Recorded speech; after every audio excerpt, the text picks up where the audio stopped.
Okay, so this is our last interview for this workshop on elites, knowledge and power in China. Like everyone, I'm going to ask with a question that starts at the beginning of your studies. How did you decide to become an historian?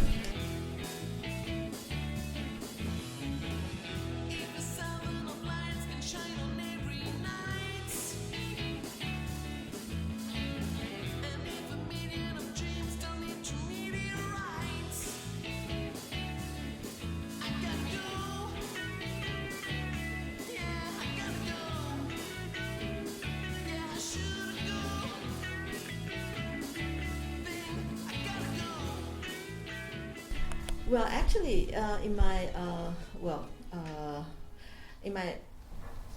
how to put that? In my college years, actually, my major was accounting, but I found no interest in that, and I ordered many classes, in humanities.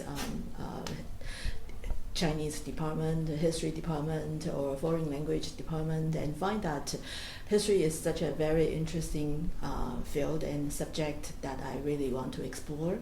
And so later on, I decided to go into history, going to graduate school in history department, and at that time, my parents didn't know, because we have to take examination to go to graduate school. My parents didn't know what I'm doing, what I'm preparing for, and I just, study by myself. And then after I got the admission from the school, and I told my mom, "Oh, I'll go to graduate school," but that's history, not accounting. And my mom was wow. Mm-hmm. But luckily, I think my parents really give me freedom to explore my interest, and that's how I go into this field.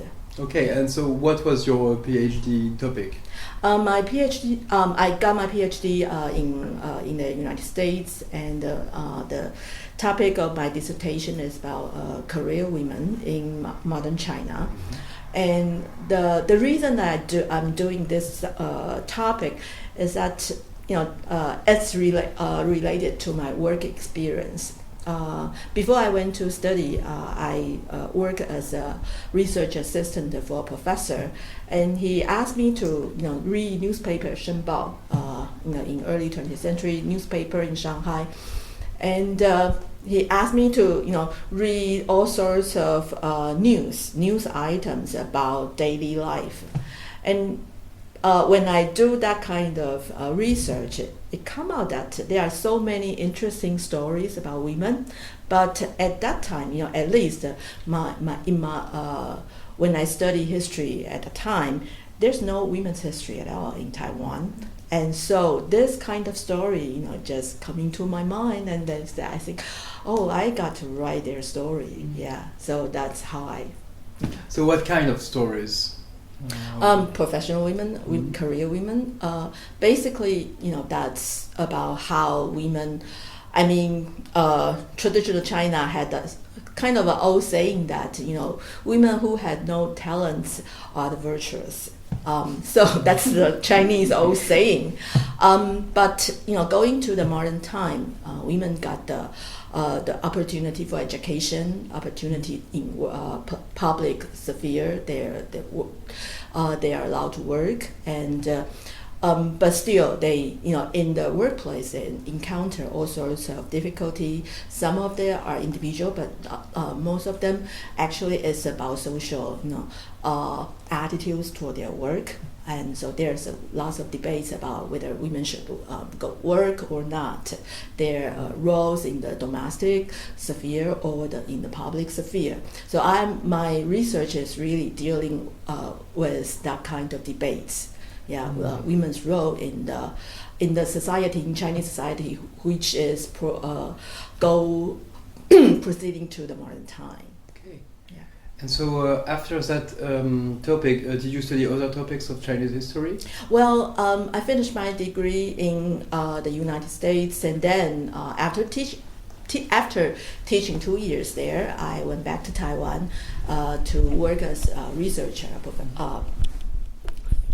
in academia Sinica. And then I start a new project. It's about consumer culture in modern China. I just finished a book. Well, I published a book about department stores in Shanghai in early 20th century.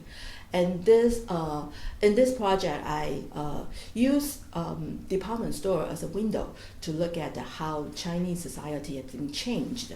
It's not just about the business culture or business sphere, but also the cultural attitude toward business, a cultural attitude toward consumption, yeah, and how we use this this new type of business organization to see who can participate in this culture, and also also gender roles have been portrayed in the department stores. Okay. And so, is the notion of elite important in your work? It's very important, actually. If you want to look at the, taking the example of department stores, all the people who are running the stores, they can. Well, in the beginning, actually, I have to say that in the beginning they came from a humble family background, but these people, these merchants, they got fortune.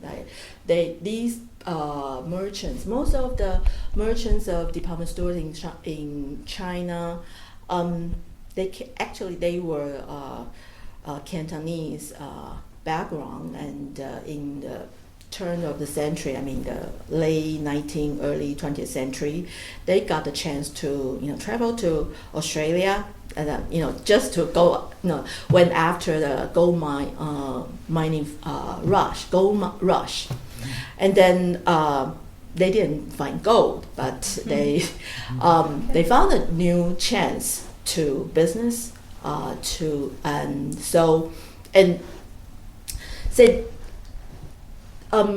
would say that at that time the department store, the Western style of business actually really catch their eyes, and so these people while they are working either in the small business or some of them are working in the plantation, the vegetable or fruit plantation in Australia.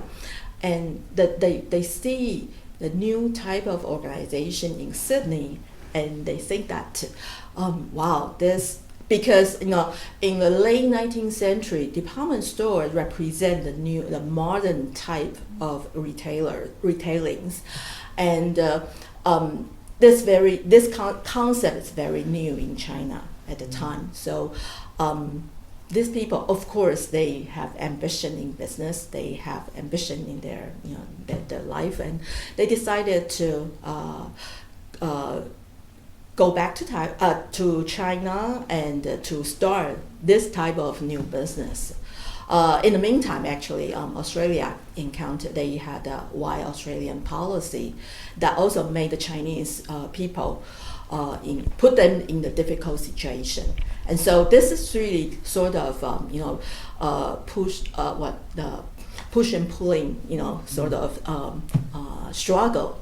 And so they went back to China, start the new store in Hong Kong first, and in the late 1910s they went to Shanghai and open department stores.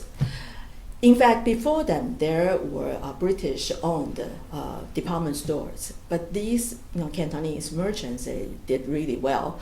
Of course, they had experience in Hong Kong, and also built up the good connection, and also portray themselves as a sort of new type of commercial elite. So I think that's really elite study come across with the subject that this conference is dealing with. Yeah.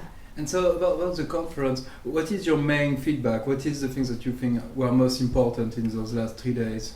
Well, I think this conference really sort of eye-opening for me. We got different type of elite, and we also debate about the definition of elite. Who can be counted as elite, or in different time period and also in different ways or methodology to study elite. So I think some of the people like Cecilia, she is working in really cutting